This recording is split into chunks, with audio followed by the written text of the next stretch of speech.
Baik, sebelum kita mulai pembelajaran kita hari ini, kita awali dengan sebelumnya jadi kelas saya pada ajaran saya yang nama Bapa dan Putra dan Roh Kudus. Doa selesai. Terima kasih Dani. Sekarang ibu saya kehadiran ya Bu Yohanes, Ada Ibu, Mariam, Ada Bu, Boni, ada Ibu, Elsa, ada Bu, Yaselia, ada Bu, hadir semua ya. ya Ibu. Baik, sebelum kita mulai pada topik pembelajaran, Ibu akan membacakan tujuan pembelajaran kita pada pagi hari ini. Nah, di sini tujuan pembelajaran kita pada pagi hari ini yaitu adik-adik harus bisa menjelaskan perkembangan model teori Dalton, Thomson, Rutherford, dan mekanik kuantum. Sedangkan indikatornya itu adik-adik harus menunjukkan kejujuran dalam kelompok pas diskusi, dan adik-adik juga harus bisa membandingkan perkembangan teori atom Dalton hingga pada Niels Bohr. Sekarang kita masuk kepada topik materi yaitu perkembangan teori atom.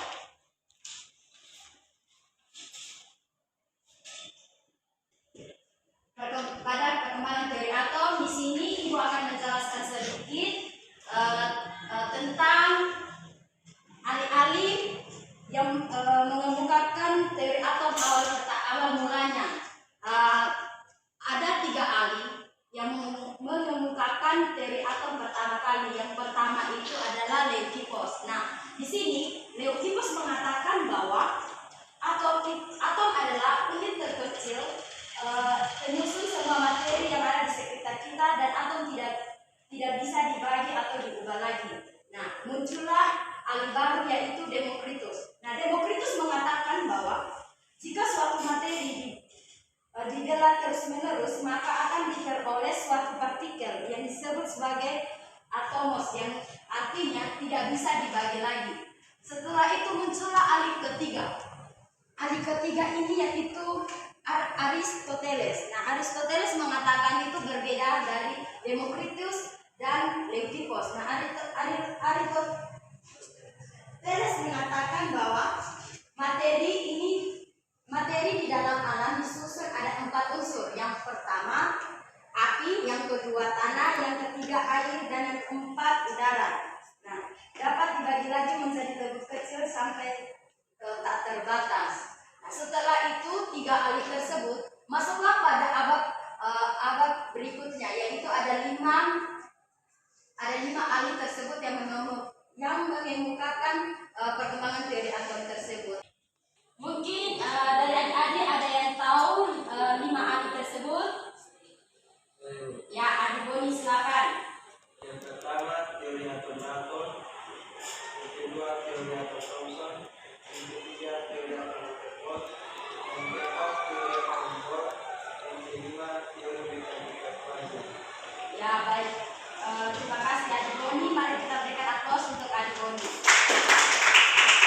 Apa yang Adik Boni sebutkan tadi itu sudah benar ya adik-adik.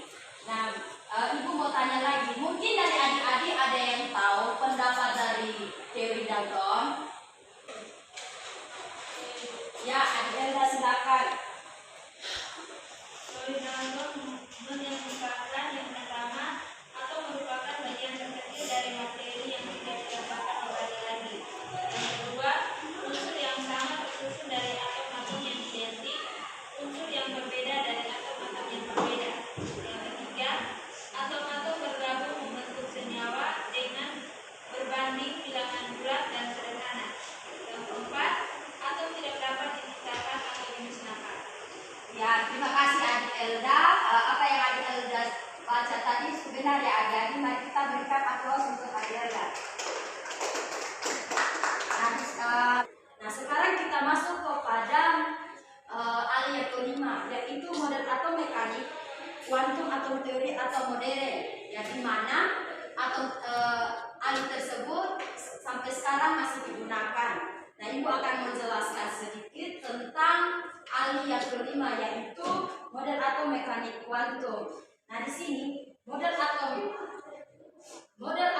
ini menganggap bahwa elektron bukan partikel listrik seperti yang dijelaskan oleh Bohr. Jadi teori mekanik kuantum ini beda pendapat dengan Niels Bohr, di mana Niels Bohr mengatakan tadi itu apabila elektron bergerak mengelilingi inti dengan lintasan berbentuk spiral, maka seharusnya energinya di atas. Sedangkan mekanik kuantum mengatakan bahwa model atom ini menganggap bahwa elektron bukan partikel listrik seperti yang dijelaskan oleh Niels Bohr. Namun elektron memiliki sifat nyata oleh de Broglie yang elektronnya dapat dianggap sebagai materi karena memiliki massa dan menepati ruangan atom. Selain itu, elektron juga dianggap sebagai gelombang di mana pergerakannya itu berbentuk gelombang.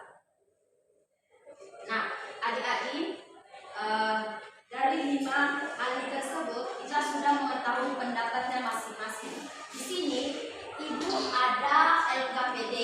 Nah, di sini Ibu ada 2 LKPD dan Ibu akan membentuk kalian dalam 2 kelompok. Sebelumnya Ibu akan membagi kelompok. Di sini kelompok 1, ini kelompok 2.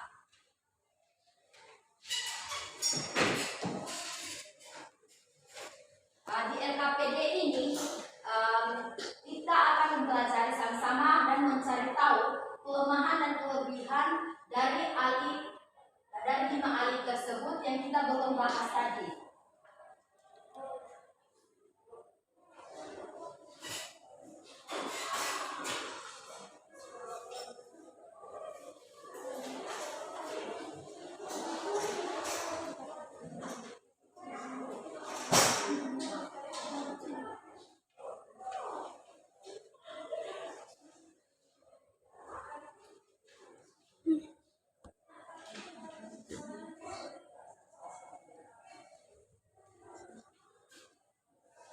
Pengerjaan LKPD 30 menit mulai dari sekarang.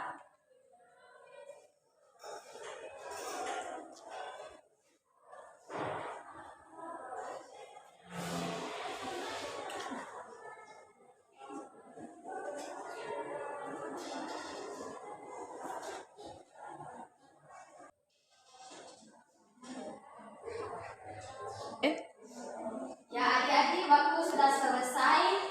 Sekarang dipersilakan dari kelompok 1 untuk mempresentasikan nomor 1 dan nomor 2. Waktu dan kesempatan yang diberikan.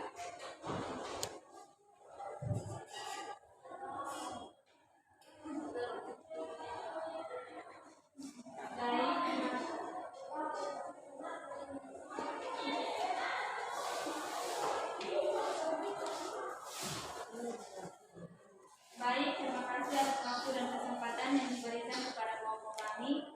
Di sini saya mewakili kelompok kami akan mempresentasikan hasil diskusi kelompok kami. Yang pertama, model atom John Dalton. Kelebihannya mulai membangkitkan minat terhadap penelitian tentang mengenal model atom. Kelemahannya tidak menerangkan hubungan antara lautan senyawa dan daya hantar arus listrik jika atom merupakan bagian terkecil dari suatu unsur dan tidak dapat dibagi lagi. Yang kedua, model atom menurut J.J. Thomson.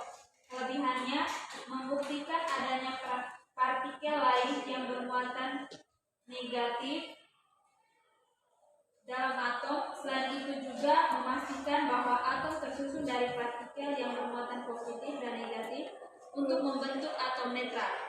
Kelemahannya belum dapat menerangkan bagaimana susunan muatan positif dan jumlah elektron. Sekian dari kelompok kami. Terima kasih adik. Mari kita berikan aplaus kepada kelompok 1. Sekarang waktu dan kesempatan diberikan kepada kelompok 2.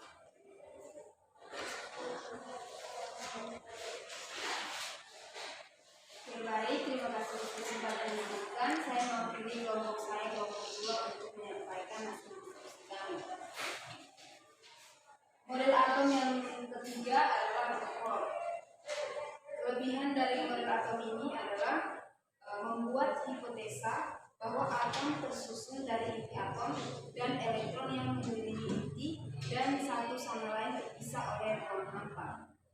Kelemahan dari model atom tersebut adalah jika elektron berprogram mengelilingi atom, maka suatu saat nanti elektron akan kehilangan energi dan akan jatuh ke dalam inti dan menabrak inti atom hingga musnah. Namun model tersebut tidak dapat menjelaskannya. Model atom yang keempat adalah Niels Bohr. Kelebihan dari model atom ini adalah mampu membuktikan adanya lintasan elektron untuk atom hidrogen. Kelemahan dari model atom ini adalah hanya dapat menerapkan atom-atom yang memiliki elektron tunggal seperti gas hidrogen. Terima kasih Adi. Mari kita berikan aplaus kepada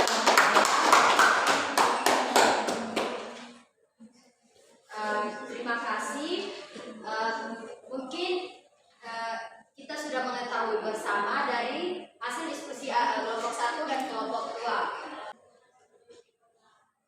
Pembelajaran kita sampai di sini ya, jadi baik dulu. Sebelum kita mengakhiri, ini adik-adik ada yang memberikan kesimpulan dari pembelajaran kita pada pagi hari ini. Ya, adik-adik silakan. atom berasal dari bahasa Yunani yaitu atomos yang berarti tidak dan tomos berarti terbagi. Sampai saat ini partikel-partikel kecil atau atom belum ada yang mampu melihatnya, baik itu secara langsung atau menggunakan alat bantu seperti mikroskop. Dengan demikian, bentuk atom itu belum pernah ada yang mengetahuinya. Hal yang perlu diingat adalah atom-atom dalam keadaan menyendiri atau tunggal tidak memiliki sifat-sifat tertentu seperti warna, wujud, massa jenis, daya hantar listrik, titik didih, titik leleh, dan sebagainya. Terima kasih Adik Elda telah memberikan kesimpulan pada mata pelajaran kita pada pagi hari ini. Untuk adik-adik tetap semangat dan tetap belajar lagi agar bisa memahami atau mengetahui lebih jauh lagi tentang perkembangan teori atom. Dan jangan lupa belajar demikian karena minggu depan kita akan mengadakan ujian tengah semester. Sebelum kita mengakhiri, Ibu minta Adik Boni untuk memimpin kita dalam doa.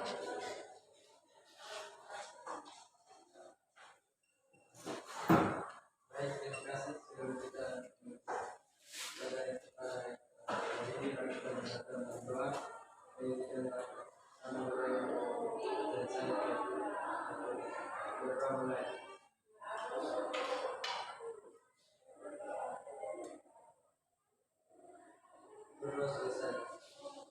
Terima kasih Adik Boni. Sampai ketemu